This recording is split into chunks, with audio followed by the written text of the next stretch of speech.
The following content has been provided by RWTH Aachen University.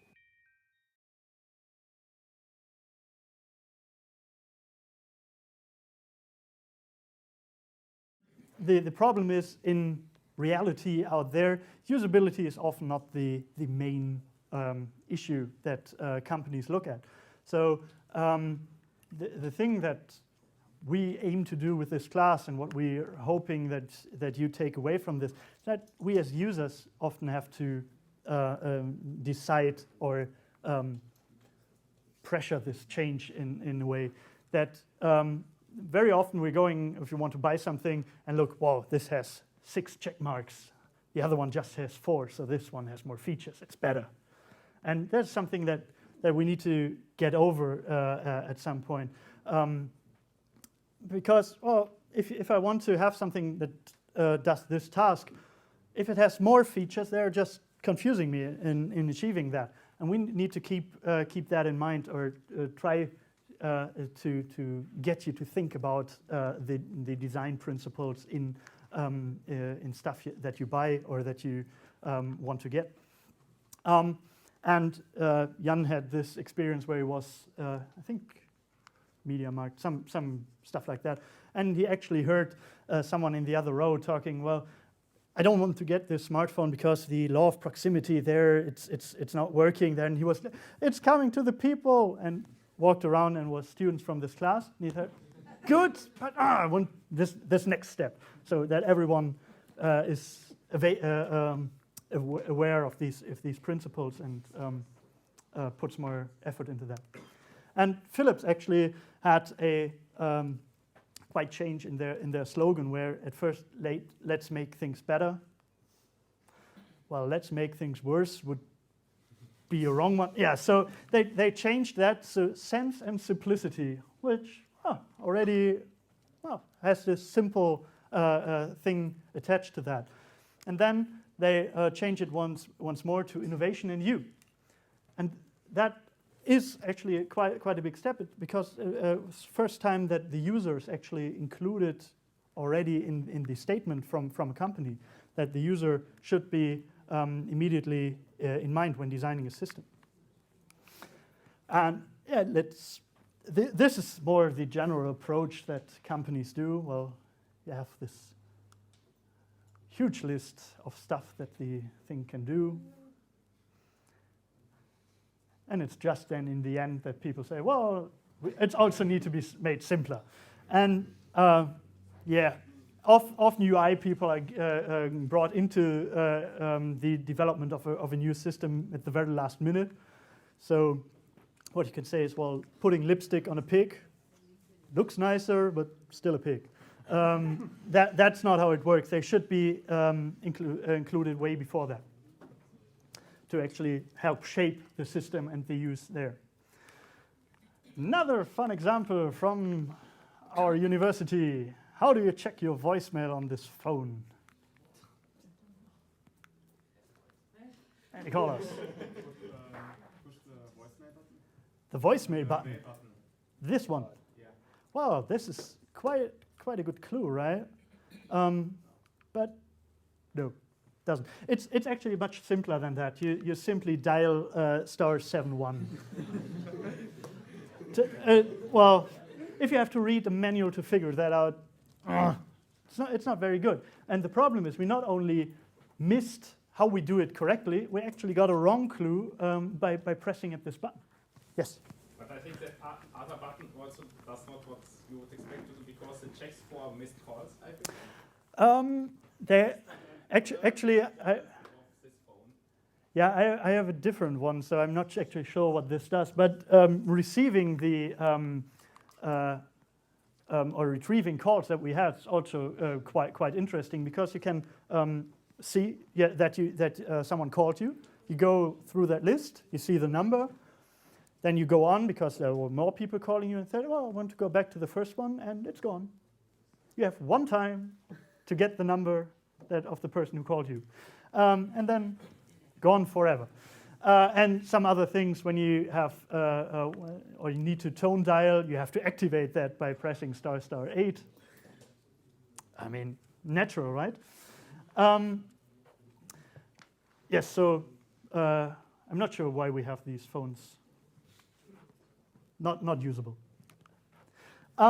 Something else that also comes from Norman's book, a story about these rail shelters, where it always happened that these glass panes, people bashed them in and broke them. And that is because the glass suggests to you that you can break them. It will make a funny sound, and it will look cool. So that happened quite often, and what the people did there, they replaced it with plywood. That was actually the same strength, but suddenly they were not broken anymore. It would have taken the same amount of strength to break them, but didn't happen. Because, yeah, wood suggests more stability and support. But what happened now, that people draw on them. Because, flat, smooth surface, I want to draw. There's actually a good example of affordances. Affordances, Norman introduced them in their book to the HCI community, but actually came from Gibson, who is a biologist, and his definition was more that affordances of the environment, what it offers to the animal. So think of a fox living in a desert. Well, what can you do in the desert? You can dig, you can make a little hole. So it affords to make a hole in that. Norman got that to the design community. Well, what does my thing that I'm having, what does it afford for me to do with it? How does it tell me that I can interact with it? So affordances, they give you clues what you can do with the object that is in front of you. And in the best case, you don't need labels. Because, well, if you think about it, a label is just a one-word manual. And, well, do you want to read a manual when you open a door or use a light switch? So actually, very often, if something needs a label, could have been done better in a way, because it might have been possible to transfer what you want to do with that just by the design. And this is also available, or you can apply this to software, that the software tells you what can I do here with the system. Yes, but of course, if you have something really complex, it's not possible to just use wood and everyone will know what they should do here. But yeah, then you might need some more hints at this point. And yeah, the design can actually help you figure out what you can do with the system and how to do this. And there we have a very nice example here as well. So you have this headlamp for camping that you can just put on, and you have light. And if you've gone camping, you know very often the toilets don't have lights there if you go hiking into the woods. So it's dark when you operate this. And you see that you have these beautiful ridges here on the side. And so what does this afford? Turning. And it actually says here, don't twist. Very good. So that is on this side. On the other side, actually when you twist it, it gets open and the batteries fall out. And if you're on or going to the toilet in the middle of the night in the pitch dark, you don't want to have this falling out and you have to scramble it to get it all up again, to get it running. Because how you actually start it is pressing the button on the side. So all these ridges that we're having here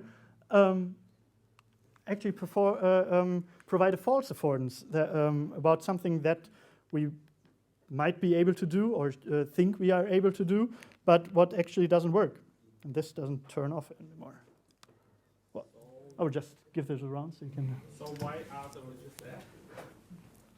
A designer thought they were cool. No, possibly because you need them to open it on one side to change the batteries, and it would look weird if it's just one side. So yeah, this is something that is a false affordance. Well, you've possibly all seen something like this. So you have this flat surface where you just think, I will just push. And they saw, well, people can't do that. It doesn't work. They actually have to pull. So we need to add a pull label. So a manual to operate a door. And not so nice. And very often this happens for beautifully designed objects. So if you have something like this, how do you open it? Yeah, I have this motion. I pull it out and it drags down. Yeah, almost. And that is just, it's not providing me with a correct affordance, but it's actually giving me a wrong one. And there's one house in California which is called the Winchester Mystery House. It's from a widow who died. Yes, in the end, spoiler alert, she died. No, she thought as long as she's not finished with the house, as long as she's building there, she won't die. So she built stuff up.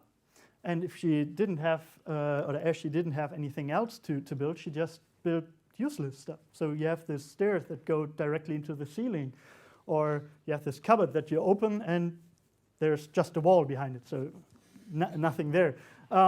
Yeah, it didn't work out in the end for her, but a good example of false affordances.